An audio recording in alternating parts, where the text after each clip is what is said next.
સામાન્ય રીતે જ્યારે પણ આપણે ઘરની બહાર નીકળીએ ત્યારે સૌથી પહેલું કામ શું કરીએ છીએ? મોબાઈલ ફોનમાં વેધર એપ ચેક કરવાનું. હા, બિલકુલ. બહાર તડકો છે કે વરસાદ એ જોવું તો પડે જ. એક્ઝેક્ટલી. અને જો વરસાદ દેખાય તો તરત છત્રી સાથે લઈ લઈએ. પણ અરે, અહીં એક બહુ જ રસપ્રદ સવાલ ઊભો થાય છે. બહારના હવામાન વિશે આટલી બધી ચિંતા કરનાર માણસ પોતાના આંતરિક હવામાન એટલે કે મનની અંદરના વાતાવરણને કેટલી વાર ચેક કરે છે? બહુ ઓછી વાર.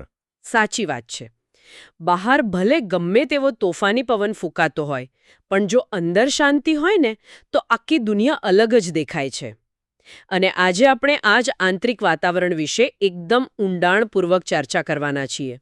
અને આજની એ ચર્ચાનો આધાર એક બહુ જ પ્રેરણાદાયક પ્રવચન છે. ભારતમાં ગુજરાતીઓના સૌથી મોટા સંગઠન ગુજરાત ગૌરવ ફાઉન્ડેશનના સ્થાપક અને પ્રમુખ શ્રી નિમિષભાઈ ઠક્કરનું આ પ્રવચન છે. હા, અને આ પ્રવચનનો વિષય છે આંતરિક આનંદનો શાશ્વત દીવો. મતલબ કે મુશ્કેલ સમયમાં પણ આનંદનો દીવો કેવી રીતે પ્રગટતો રાખવો. જુઓ, આજના સમયમાં ચારે બાજુ માહિતીનો એટલો બધો ધોધ વહી રહ્યો છે અને કામનું પ્રેશર એટલું છે કે મનની શાંતિ મેળવવી એ જ સૌથી મોટો પડકાર છે. મોટાભાગે થાય છે એવું કે બહારની પરિસ્થિતિઓ આપણા મનનું મોસમ નક્કી કરે છે. હા, જેમ કે ટ્રાફિક જામ હોય તો તરત ગુસ્સો આવી જાય. બરાબર. અથવા કોઈએ કડવા શબ્દો કહ્યા તો આખો દિવસ ખરાબ થઈ જાય. એટલે કે આપણે ખુશ રહેવાનું રિમોટ કંટ્રોલ બહારની દુનિયાના હાથમાં સોંપી દીધું છે. નિમિષભાઈના પ્રવચનનું મુખ્ય ધ્યેય જ એ સમજાવવાનું છે કે જ્યારે બહારનું હવામાન ખરાબ હોય ત્યારે મનની અંદર આ આનંદનો દીવો કેવી રીતે પ્રગટતો રાખી શકાય. પણ જુઓ, આ વાત સાંભળવામાં બહુ આદર્શ લાગે છે. એટલે જ્યારે બધું જ સ્મૂધ ચાલતું હોય, બેંકમાં પૂરતું બેલેન્સ હોય, પરિવાર સ્વસ્થ હોય, ત્યારે ખુશ રહેવું તો બહુ સ્વાભાવિક છે. હા, એમાં કોઈ મોટી વાત નથી. પણ જ્યારે અચાનક આર્થિક મંદી આવે કે કોઈ મોટી માંદગી ઘરમાં આવે ત્યારે ચહેરા પર સ્મિત જાળવી રાખવાની વાત થોડી અનપ્રેક્ટિકલ નથી લાગતી? અણધારી આફતો વચ્ચે કોઈ અંદરથી કેવી રીતે શાંત રહી શકે? આ બહુ જ વ્યાજબી શંકા છે. પણ પ્રવચનમાં આનો બહુ સરસ ખુલાસો આપ્યો છે. જીવનને એક લાંબી મુસાફરી સાથે સરખાવીને. લાંબી મુસાફરી એટલે કે હાઈવે પર ડ્રાઈવ કરવા જેવું. બિલકુલ. કોઈ પણ લાંબી મુસાફરીમાં રસ્તો શરૂઆતથી અંત સુધી ક્યારેય એકસરખો હોતો નથી. ક્યારેક મસ્ત 6 લેન હાઈવે મળે જ્યાં ગાડી એકદમ સ્મૂથ દોડે. પણ એ જ મુસાફરીમાં આગળ જતા કાચો અને ખાડા ટેકરાવાળો રસ્તો પણ આવે. હા, એ તો આવવાનો જ છે. તો અહીં સમજવાની વાત એ છે કે મુસાફરીનો આનંદ રસ્તાની સ્થિતિ પર નિર્ભર ન હોવો જોઈએ, પણ ગાડી ચલાવનારની માનસિકતા પર હોવો જોઈએ. જો એવી શરત હોય કે રસ્તો સારો હશે તો જ હું ખુશ રહીશ, તો ખુશી ક્યારેય ટકાઉ ન બની શકે. અરે, એટલે કે આપણે આપણી ખુશીને સંજોગોને ગુલામ બનાવી દીધી છે. પણ આમાંથી મુક્ત કેવી રીતે થવું? જો આપણે થોડું સાયકોલોજીના એંગલથી વિચારીએ તો પુખ્ત વયના લોકો માટે દરેક નાની બાબતમાં ખુશ થવું આટલું અઘરું કેમ છે? એનું કારણ આપણું કન્ડિશનિંગ છે. નવું લાગે છે. કેવી રીતે? જુઓ, ધારો કે એક પુખ્ત વયના વ્યક્તિનું મન એક એવો સ્માર્ટફોન છે જેમાં બેકગ્રાઉન્ડમાં 50 અલગ-અલગ એપ્લિકેશન્સ ખુલ્લી છે. ગઈકાલે ઓફિસમાં થયેલો ઝઘડો નામની એપ બેટરી ખાઈ રહી છે. હા, અને આવતા મહિને EMI કેવી રીતે ભરીશ નામની બીજી એપ પ્રોસેસર પર લોડ પાડી રહી છે. એક્ઝેક્ટલી. ભૂતકાળના પછતાવા અને ભવિષ્યની ચિંતાઓના કારણે આ મનરૂપી ફોન સતત હેંગ થાય છે. એની બેટરી ડ્રેઇન જ થયા કરે છે. જ્યારે પેલા નાના બાળકનો ફોન સાવ નવો છે. હા, એના ફોનમાં બેકગ્રાઉન્ડમાં કોઈ એપ ખુલ્લી જ નથી.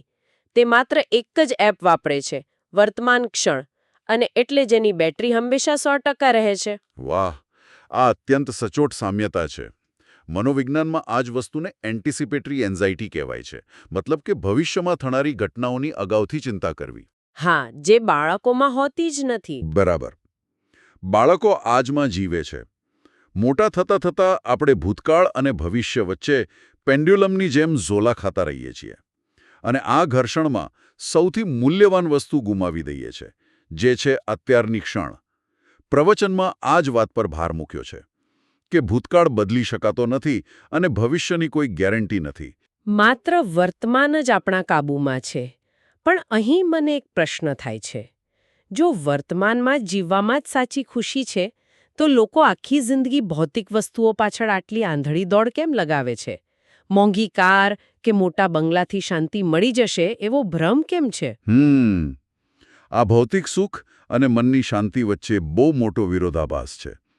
અને સાયકોલોજીમાં હેડોનિક ટ્રેડમિલ કહે છે. હેડોનિક ટ્રેડમિલ એટલે? એટલે કે માણસ કોઈ નવી વસ્તુ મેળવે, થોડા દિવસ ખુશ રહે અને પછી એની ખુશીનું સ્તર પાછું હતું એવું ને એવું સામાન્ય થઈ જાય. નિમિષભાઈ બહુ સ્પષ્ટ ખુલાસો આપે છે કે દુનિયામાં એવા અસંખ્ય લોકો છે જેમની પાસે આલિશાન એર કન્ડિશન બેડરૂમ છે, પણ ઊંઘવા માટે ગોળીઓ લેવી પડે છે. અરે બાપરે! એટલે કે સંપત્તિ હોવા છતાં મનમાં એક ડર રહે છે કે ક્યાંક આ બધું છીનવાઈ જશે તો? બિલકુલ. પૈસાથી સગવડ ખરીદી શકાય, પણ શાંતિ નહીં. હા, બીજી બાજુ એવા પણ લોકો છે જેમની પાસે બહુ ઓછું હોય છતાં એમના ચહેરા પરનું સ્મિત એકદમ સાચું હોય છે. પણ અહીં મારે થોડો વિરોધ નોંધાવવો છે. હા, ચોક્કસ. કયો વિરોધ?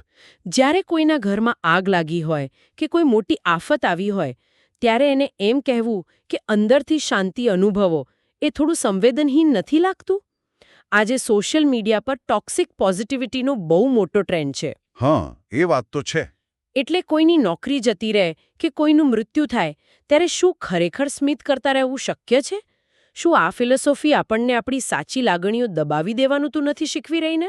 આ બહુ જ ઊંડો પ્રશ્ન છે અને આ ક્લિયર કરવું બહુ જ જરૂરી છે.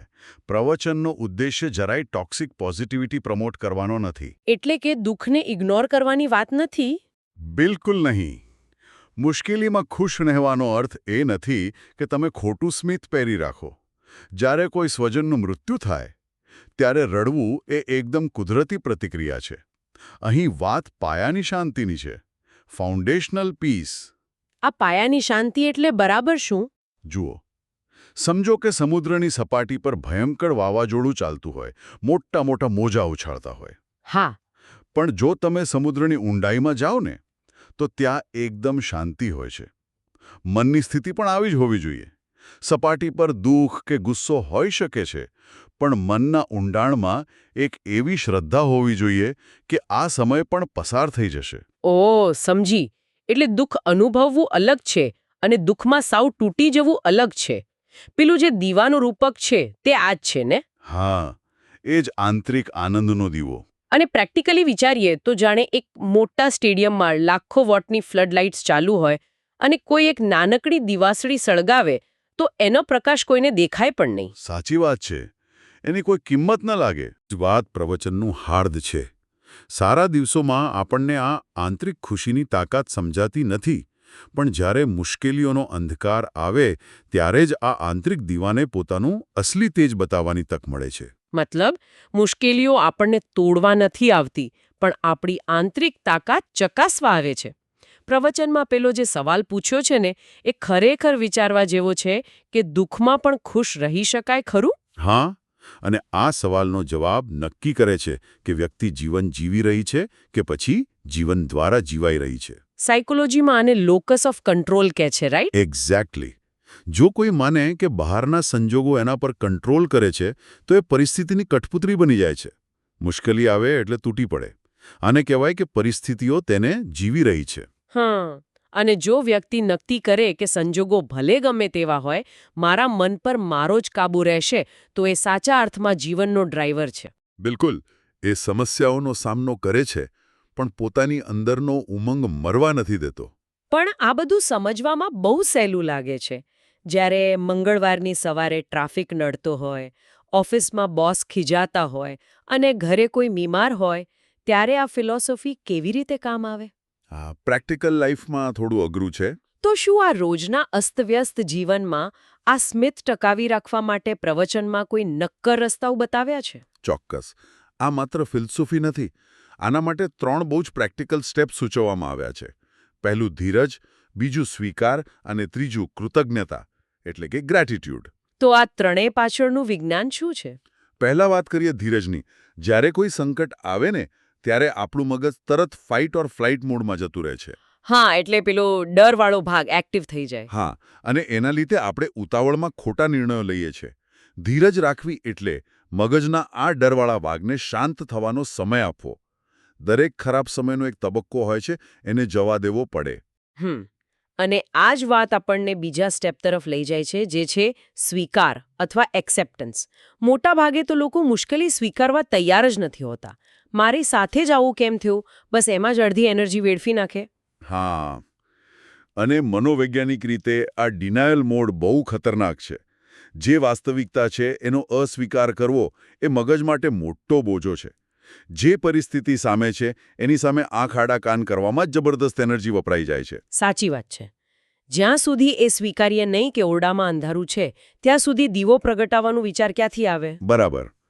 અને સ્વીકાર કરવાનો અર્થ એવો નથી કે હાર માની લીધી. સ્વીકાર એટલે માત્ર હકીકતનો સામનો કરવો, જેથી સમાધાન શોધી શકાય. બહુ જ સ્પષ્ટ વાત કરી તમે. અને ત્રીજું સ્ટેપ છે કૃતજ્ઞતા, ગ્રેટિટ્યૂડ. અત્યારે આ શબ્દ બહુ ટ્રેન્ડમાં છે, પણ મુશ્કેલીના સમયે આ કેવી રીતે કામ કરે? માનો કે કોઈની નોકરી જતી રહી છે, તો એણે કઈ વાતનો આભાર માનવો? આ જ તો અસલી કસોટી છે. આપણા મગજનું ડિફોલ્ટ સેટિંગ એવું હોય છે કે એ હંમેશા જે નથી એના પર જ ફોકસ કરે છે. આને નેગેટિવિટી બાયસ કહેવાય. એટલે હંમેશા નેગેટિવ વસ્તુઓ જ પહેલા દેખાય. હા, કૃતજ્ઞતા એ મગજના આ ડિફોલ્ટ સેટિંગને બદલવાની કસરત છે. નોકરી ગઈ હોય તો એ હકીકત સ્વીકારીને સાથે એ જોવું કે મારું સ્વાસ્થ્ય તો સારું છે ને, મારો પરિવાર મારી સાથે છે, મારી પાસે નવેસરથી શરૂઆત કરવાની આવડત છે. અરે વાહ! એટલે ફોકસ બદલવાની વાત છે. બિલકુલ. નિમિષભાઈના પ્રવચનમાં આ બાબત પર બહુ ભાર મૂક્યો છે કે આપણે એક દૃઢ સંકલ્પ કરવો પડે કે આંતરિક સંતુલન ગુમાવવું નથી. અને આ કોઈ જાદુ નથી કે એક દિવસમાં થઈ જાય. આ તો રોજ કેળવવી પડતી આદત છે. રોજિંદા જીવનના નાના કદમો આમાં બહુ મોટો ભાગ ભજવે. હા, જેમ કે સવારની ચા ઉતાવળમાં પી જવાને બદલે 5 મિનિટ શાંતિથી બેસીને એનો ટેસ્ટ માણવો. સતત સ્ક્રીન સામે જોઈને થાકી ગયા હોઈએ તો બ્રેક લઈને પ્રકૃતિ જોવી, પરિવાર સાથે વાતો કરવી.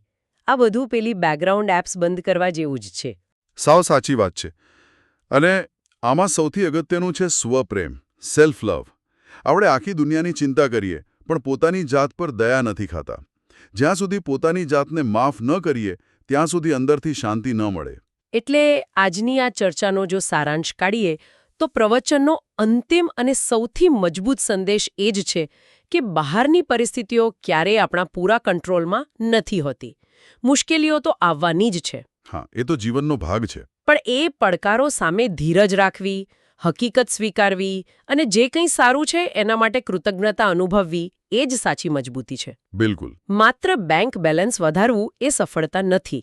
રાત્રે શાંતિથી સૂઈ શકવું અને સવારે સ્મિત સાથે જાગવું એ અસલી સફળતા છે. હા, અને આજના ડીપ ડાઈવના અંતે સાંભળનાર દરેક વ્યક્તિ માટે મારે એક બહુ જ માર્મિક વિચાર મૂકવો છે. હા, ચોક્કસ. જુઓ, આ બ્રહ્માંડનો એક અફર નિયમ છે કે જે સમય જે ગઈકાલ પસાર થઈ ગઈ છે એ દુનિયાની કોઈ પણ સંપત્તિ આપીને પાછી લાવી શકાતી નથી. હા, સમય ક્યારેય પાછો નથી આવતો.